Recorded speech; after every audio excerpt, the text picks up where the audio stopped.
Members of the bus. Finally got my Infinity Pool Canadian Uncut Blu-ray in from DiabolicDVD.com. Jesse Nelson, good guy. I saw that they were putting out an unrated, or basically what would have been the US NC-17 cut if they had released it with the NC-17, uncut in Canada on Blu-ray, because as far as I know, the only version getting a physical release in the United States is the theatrical R-rated cut, at least for now. I'm guessing what Neon is going to end up doing is kind of what they did with David Cronenberg's Crimes of the Future, where they released it on Blu-ray only, and then months later they finally came out with 4K. So I assume they're only doing the theatrical in the US and only on Blu-ray, and they'll probably have it uncut 4K at some point, because Neon did release the unrated version for premium video on demand through their own website, but they're not giving it a physical release. So I thought I'd do a little unboxing and bitch about the MPA for a little while. So, oh shit, that's a slipcover. I didn't realize that. Cool. Alright, so... So, thank you, Jesse. So, this is the slipcover on it, which has like all of the, you know, the masks and everything, trying to get it so that I don't have glare from all of the light I have in here now, but that's what that looks like. That's cool. I didn't even know it was coming with a slipcover. That's cool. And then there's some quotes in both English and Francais, because Canada. Let me bring that a little bit closer so you can look at some of those quotes there. And then we pull out, and this is what I thought it was just going to look like, is the regular cover, which has Infinity Pool and, you know, the French there, and it has the word Uncut right there, so you can see that it is indeed uncut. So, I don't know, maybe I'll just... I don't usually take the plastic off when I do these unboxings, but since it's only a single Blu-ray, why not? So, I hate the rating system in the United States. So, let's just talk about this a little bit as I take this plastic wrap off, and as Carl is trying to eat the address label that I ripped off the box before unboxing here on camera. Yeah, Carl. So, the MPA. So, this movie's a hard R, sure, but it initially got an NC-17. Oh, the case got a little damaged, though. The actual, just the Blu-ray case, though, not the,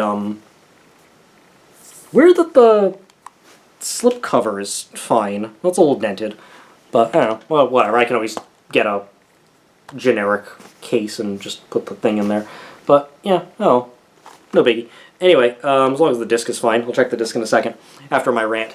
So anyway, what I hate about the MPA is, so the movie initially got an NC-17 when it was rated, and this doesn't seem to be a problem in any other country. Canada, the UK, you know, these countries that have an actual government censorship board as opposed to like a private industry run like the US has with the NPA and CARA, the Classification and Ratings Administration. They were able to release it in theaters uncut, but not in the US. We're the backward country, as always, not just in healthcare, but also in movie ratings. So, it got an NC-17, and if a movie gets a rating, and the people who made the movie think it deserves or want a lower rating for commercial reasons, they have two options. They can cut the movie down and edit it and hope that they get the lower rating, or they can appeal it. And if they appeal it, it goes to a separate group of people in the industry, and I think you need 2/3 of them to vote in the affirmative to overrule the rating. So Neon and Brandon Cronenberg and his producers, they decided to appeal, and the appeal, I believe, lost by 1 vote. It came 1 vote shy of the 2/3. So the NC-17 stuck, and the NC-17 rating is basically a commercial death sentence if you want to release a movie in theaters in the United States, because you can't most TV networks and newspapers or whatever, not that those are big for advertisements anymore in 2023, but they won't run the advertisements, or TV won't run the advertisements for like 10 or 11 p.m. Certain theaters won't book your movie, so you're going to have a smaller amount of screens that you can put it on, so you can't put it in wide release, and there's a whole bunch of commercial aspects that sort of prohibit you from being able to be a commercial success with that rating, unless you're like a super, super low budget movie, or you're some like French art movie like Blue's the Warmest Color or something. So they ended up cutting a little bit of the movie to get an R rating. They did release the unrated version at Sundance, so they did screen that version. But if you live in the United States, that was the only way you could see the unrated version, so the film as the director and the filmmaker intended in theaters. And this sucks because, yeah, as always, movies are released without a rating on streaming services and PVOD, and that's fine. So all of the rating system ends up doing, the only practical effect the rating system has, is preventing adults who want to see the movie on the big screen, the people who prize the theatrical experience. It denies us from being able to see the film the way the filmmaker intended on the big screen theatrical. That's all it does. And the only practical difference between NC-17 and R is that if it's an R-rated movie, a parent or adult guardian can take someone 17 or under into the movie, whereas NC-17 you can't.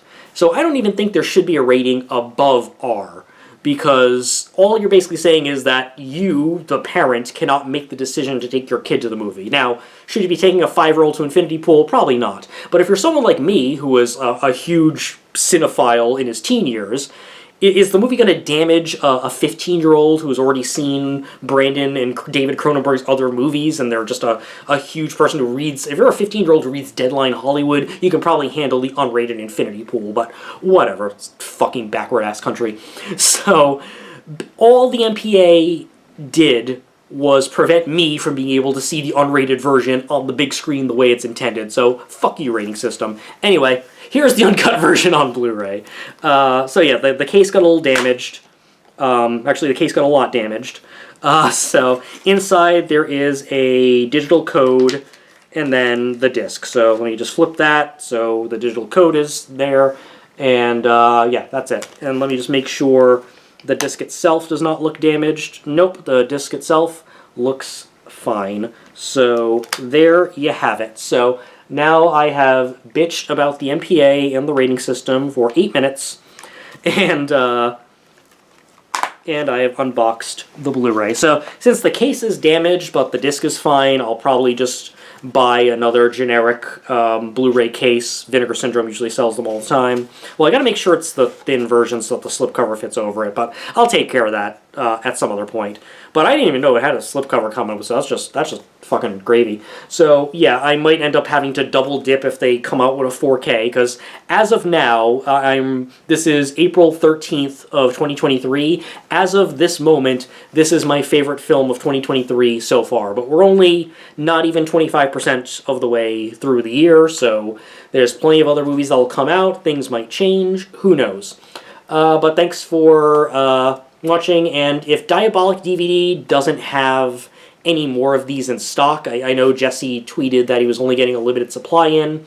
You can probably go to Amazon.ca, which is the Canadian Amazon, and you can probably just buy it from there, and you'll just have to pay the import fee or the VAT tax or whatever, so it might be slightly more expensive than Jesse was charging for it, but otherwise, you should be able to get this. And obviously, Canada and the US are the same region, Region A, so you'll have no problem playing it if you don't have a region-free player, so no biggie on that. But thanks for watching, everybody. Have a good one.